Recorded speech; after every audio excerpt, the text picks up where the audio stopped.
नरेंद्र मोदी जी को मुझे अनुरोध करी से अभिभाषण रखिए।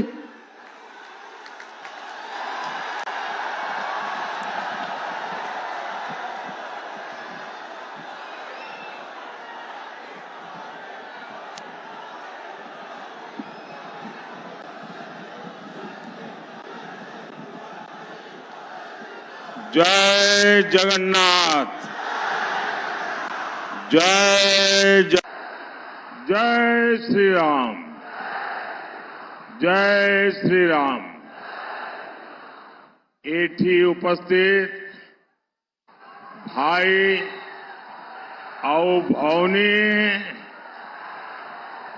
मनन को मोर नमस्कार।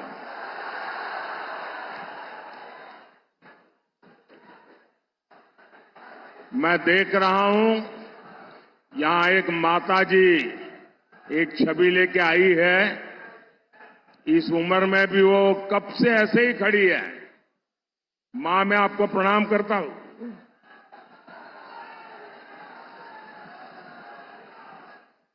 अच्छा, जो लोग कुछ न कुछ चित्र पर, यहां तो हर घर में कला है। जरा एसपीजी के लोग एक के बाद एक जो लोग लाए हैं उनसे ले लीजिए। अगर आपने पीछे अपना नाम पता लिखा है तो मैं जरूर आपको धन्यवाद का पत्र भेजूंगा।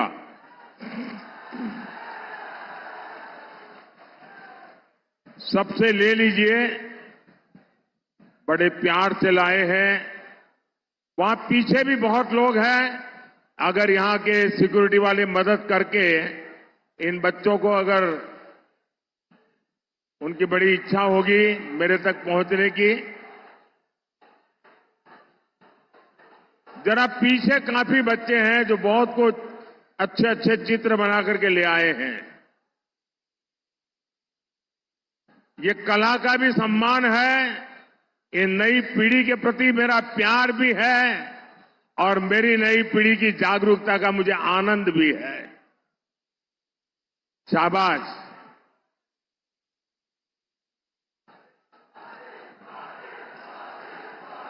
ये कलेक्ट कर लीजिए भाई।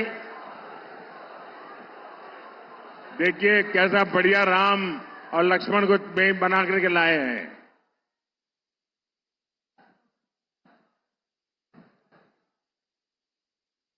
परमात्मा आप सबको इस कला साधना में बहुत शक्ति दें और कला साधना में बहुत आगे बढ़े आप लोग। ये मेरे लिए छोटी चीजें नहीं है। मैं जब रात को जाता हूं तो इसे एक एक को मैं देखता हूं और मेरे मन को छू लेता है। जरा उधर से भी देखिए, ये बच्चे कुछ न कुछ लेके आए हैं। जरा पीछे से ले लीजिए भाई, मेरी कोई मदद कीजिए। एकदम पीछे जो है,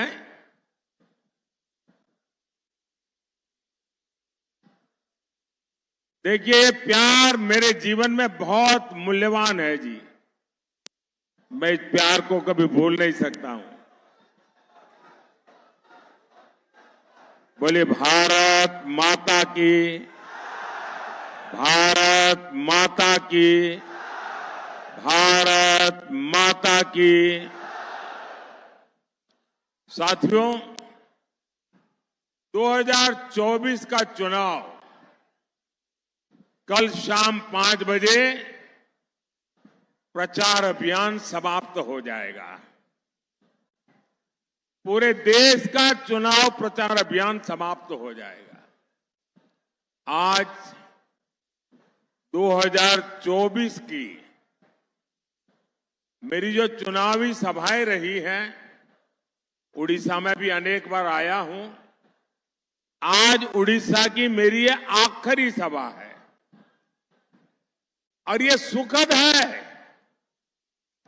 कि भगवान बलदेव और माता सुभद्रा के आशीर्वाद के साथ ये पड़ाव खत्म हो रहा है। मैं इसको पड़ाव इसलिए कह रहा हूं क्योंकि 4 जून के बाद उड़ीसा विकास के एक नए सफर पर निकलने वाला है। और आज मैं आपके बीच आया हूं, इस पवित्र भूमि पर आया हूं, तो एक चीज देने के लिए आया हूं और एक लेने के लिए आया हूं। जो लेने के लिए आया हूं वो आपने मुझे देना पड़ेगा, और जो देने के लिए आया हूं वो मैं आपको बता दूंगा। बताऊं? जो लेने के लिए आया हूं आप देंगे? देखिए, सबसे पहले मैं लेने वाली बात कर दूं। मैं आप सबसे आशीर्वाद लेने के लिए आया हूं।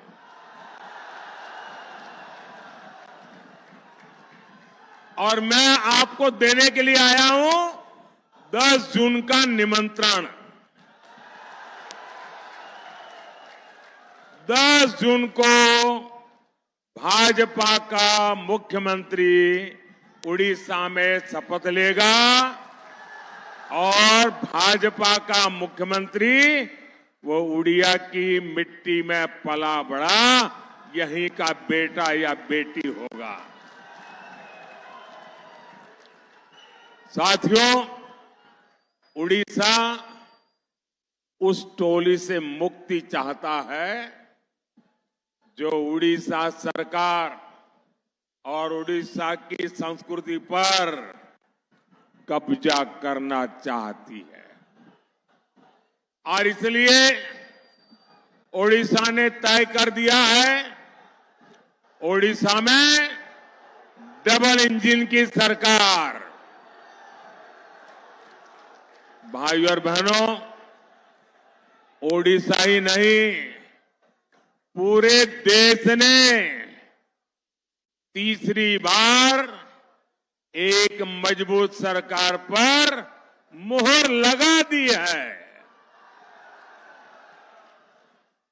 देश ने कांग्रेस के 60 साल और भाजपा के 10 साल का काम देखा है।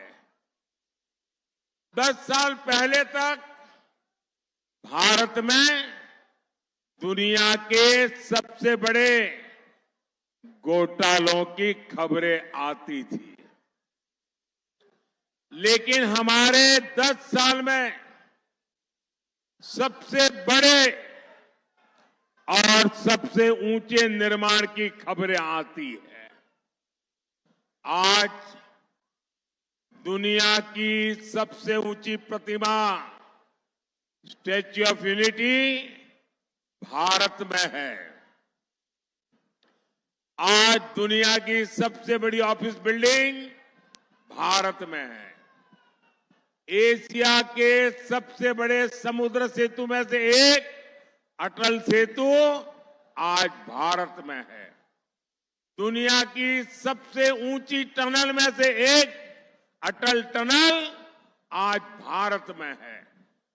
10 साल में हमने नया संसद भवन बना करके देश को अर्पित किया है। 10 साल में हमने शहीदों के लिए नेशनल वॉर मेमोरियल बनाया। कुछ लोगों को लगता होगा, Modi ji, national war memorial मतलब क्या है? देश आजाद होने के बाद और खास करके 62 की लड़ाई के बाद हमारे देश की सेना बार बार मांग कर रही थी कि जो वीर जवानों ने बलिदान दिए हैं, हमारा देश का अपना एक शहीद स्मारक होना चाहिए, वॉर मेमोरियल होना चाहिए। आजादी के 70 साल बीत गए, जिनके दिल दिमाग में सेना के प्रति घोर नफरत पड़ी है, उस कांग्रेस ने वॉर मेमोरियल नहीं बनाया।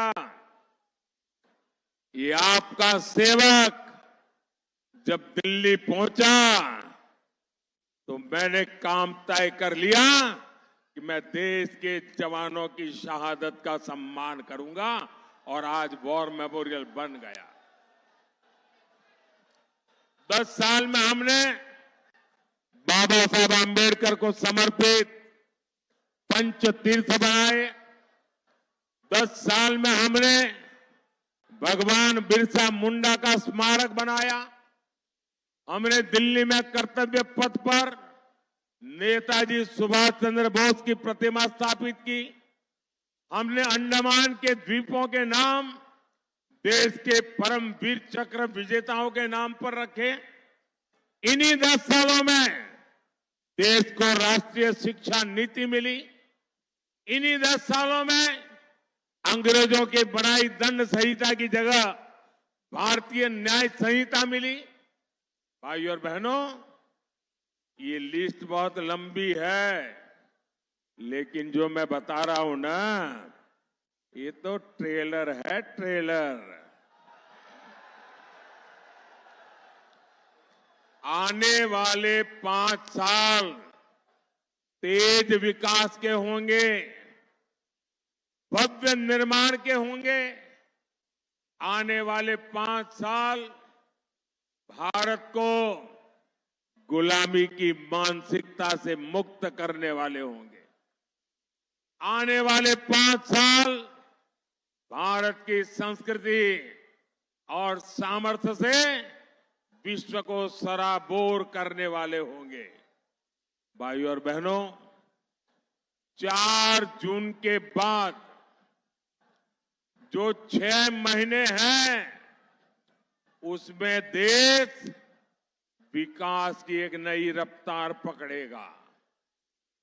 लेकिन इसके अलावा 6 महीने राजनीति में भी नया तूफान लाने वाले हैं। देश में जितनी भी परिवारवादी पार्टियां हैं, उनके कार्यकर्ताओं में निराशा चरम पर है। बार बार फेल होने वाले परिवारवादी नेताओं से उनके ही लोग सवाल पूछ रहे हैं। इसलिए अगले 6 महीने में हम परिवारवादी पार्टियों में एक नया बिखराव देंगे, देखेंगे, बिखर जाएगी।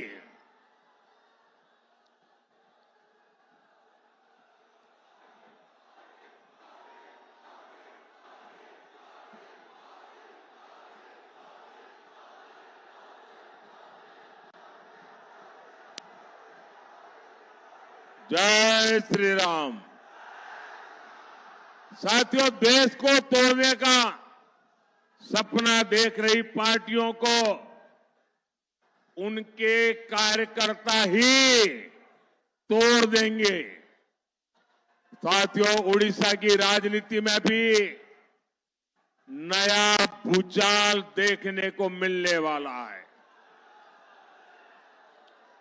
जिस तरह से बीजेडी के भीतर राजनीति हो रही है, उसका विस्फोट होते हुए हम देखेंगे। उड़ीसा ने हर चरण में भाजपा के एमपी और भाजपा के एमएलए के लिए बम्पर वोटिंग की है। उड़ीसा ने 25 साल बाद बदलाव के लिए वोट किया है। उड़ीसा ने दादन शासन को हटाने के लिए और उड़ीसा को विकसित बनाने के लिए वोट किया है। उड़ीसा ने भ्रष्टाचार राज को हटाने के लिए वोट किया है। उड़ीसा ने महाप्रभु के श्री रत्न भंडार को लेकर जो आशंकाएं हैं उनको हटाने के लिए वोट दिया है। भाजपा आएगी और श्री जगन्नाथ मंदिर के सभी 4 द्वार भक्तों के लिए खोले जाएंगे। इसलिए उड़ीसा भाजपा को वोट दे रहा है। साथियों, उड़ीसा का चौतरफा विकास ये मेरा कमिटमेंट है। आपका जीवन आसान बने, आपकी चिंताएं खत्म हो, ये मोदी का संकल्प है। और इसलिए ही उड़ीसा से भाजपा ने बहुत ठोस वायदे किए हैं और मुझे खुशी है कि उड़ीसा और भाजपा ने मिलकर एक नया इतिहास रचना की तरफ कदम बढ़ाया है। उड़ीसा भाजपा ने हमारे किसान भाई बहनों को 3100 रुपये के धान एमएसपी के लिए निर्णय किया है और इसलिए हमारा किसान वोट कर रहा है। उड़ीसा की बहनों ने बड़ी आर्थिक मदद देने वाली सुभद्रा योजना के लिए वोट दिया है। उड़ीसा की बहनों ने मोदी की लखपति दीदी वाली गारंटी के लिए वोट दिया है। उड़ीसा के हर गरीब ने हमें इसलिए वोट दिया है ताकि यहां इलाज के लिए आयुष्मान भारत योजना लागू हो। उड़ीसा के हर परिवार ने इसलिए भाजपा को वोट दिया है ताकि 70 साल से ऊपर के सभी बुजुर्गों का इलाज मुफ्त में हो, फ्री में हो। उड़ीसा के हर परिवार ने इसलिए भाजपा को वोट दिया है ताकि पीएम सूर्यघर योजना से उनका बिजली का बिल जीरो, बिजली का बिल जीरो और सरकार को बिजली बेचकर हर महीने 2,500-3 हजार रुपया अलग से कमा सके, ये मोदी की योजना है। साथियों, यहां पक्का घर देने की योजना में बीजेडी ने कितना बड़ा घोटाला किया ये आप भी जानते हैं। उड़ीसा ने भाजपा को इसलिए वोट दिया है ताकि उनका पक्का घर पक्का हो जाए, निश्चिंत हो जाए कि पक्का घर मिलेगा। अच्छा, मेरा एक काम करोगे आप लोग? जरा हाथ ऊपर करके बताइए, करोगे? देखिए, अभी आप अलग अलग इलाके में जाएंगे, लोगों से मिलेंगे, जहां भी आपको झुग्गी झोपड़ी में रहने वाले लोग नजर आ जाएं, कच्चे मिट्टी के घर में रहने वाले नजर आ जाए तो उनका नाम पता लिख करके मुझे भेज देना और उनको कह देना कि मोदी अपने तीसरे टर्म में आपके लिए पक्का घर बना देगा। ये बता देंगे। देखिए, आप बिल्कुल झिझकना मत, मेरे लिए तो आप ही मोदी है, आप ही मोदी है। साथियों, उड़ीसा में पानी है, लेकिन किसान के खेत सूखे हैं। ये हालात बदलने के लिए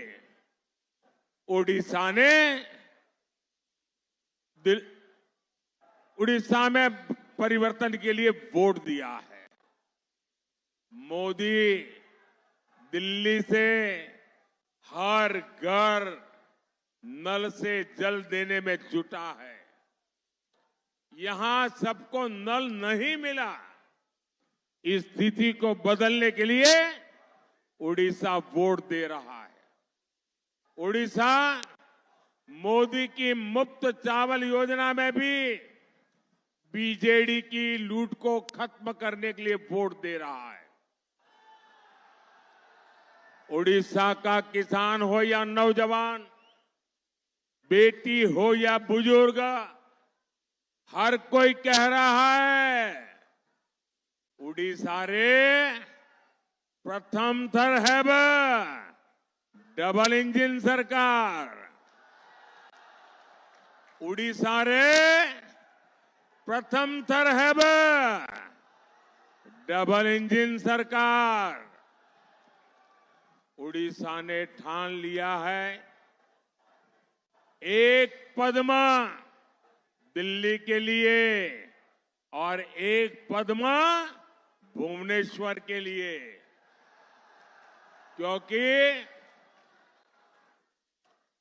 दुई थरा पद्मा,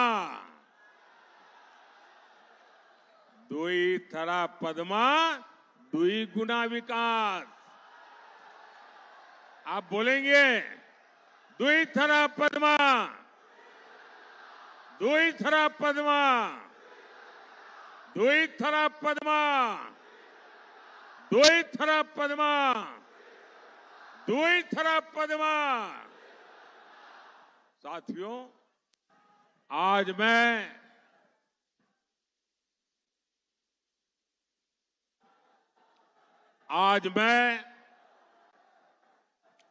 एक ऐसा भी विषय उठा रहा हूं जिसकी चर्चा आज उड़ीसा के घर घर में है। ये विषय नवीन बाबू के स्वास्थ्य से जुड़ा है। जो नवीन बाबू के हितैषी है, वो आज उनकी तबीयत को लेकर चिंता में है। कई ऐसे लोग जो बरसों से नवीन बाबू को जानते हैं, वो मुझे बताते हैं कि अब नवीन बाबू के लिए कई प्रकार की कठिनाइयां हैं और इसलिए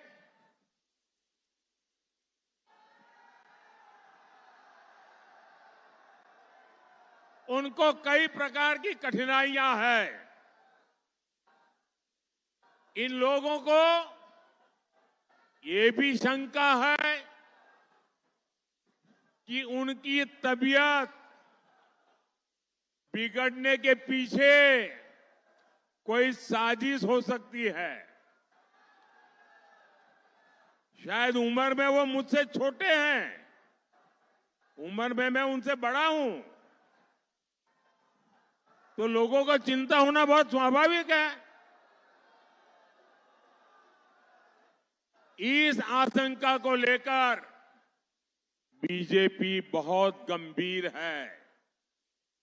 भाजपा ने तय किया है कि ओडिशा में भाजपा सरकार बनने के बाद इस मामले की जांच होगी। एक स्पेशल कमेटी का गठन किया जाएगा। ये कमेटी सारी सच्चाई सामने लाएगी कि अचानक उनकी तबीयत ऐसी कैसे गिर रही है। भाइयों और बहनों, केंद्रपाड़ा सहित पूरे ओडिशा की सबसे बड़ी ताकत यहां की कोस्टलाइन है। आज भारत एक्ट ईस्ट पॉलिसी पर तेजी से काम कर रहा है। पूर्वी एशिया के साथ कनेक्टिविटी, ट्रेड और टूरिज्म पर हमारा बहुत फोकस है।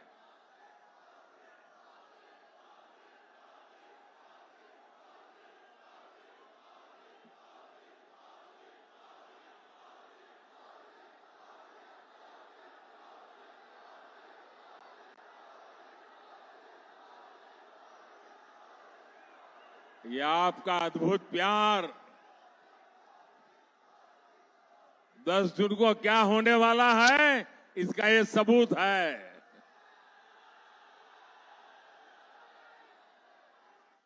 साथियों, हम पारादीप जैसे हमारे बड़े बंदरगाहों को ट्रांसफॉर्म करने पर बल दे रहे हैं। बीते 10 वर्षों में मोदी सरकार ने देश के पोर्ट्स का कायाकल्प किया है। इसकी प्रशंसा आज पूरी दुनिया कर रही है। पारादीप पोर्ट आज देश के उन बंदरगाहों में से एक है जो सबसे ज्यादा कार्गो हैंडल कर रहा है। यहां सैकड़ों करोड़ रुपए के निवेश से नए बर्थ जोड़े जा रहे हैं। हरिदासपुर पारादीप रेल लाइन बनने से यहां का जीवन बहुत आसान हुआ है। यहां जब भाजपा सरकार बनेगी तो कनेक्टिविटी के हर प्रोजेक्ट और तेजी से पूरे होंगे। भाइयों और बहनों, मुझे जो कुछ करना है वो आपके लिए ही करना है।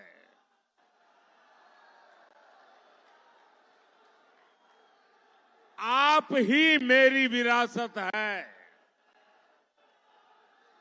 आप जितने ज्यादा एमएलए जिताएंगे उतनी ही ताकत आप मोदी को देंगे।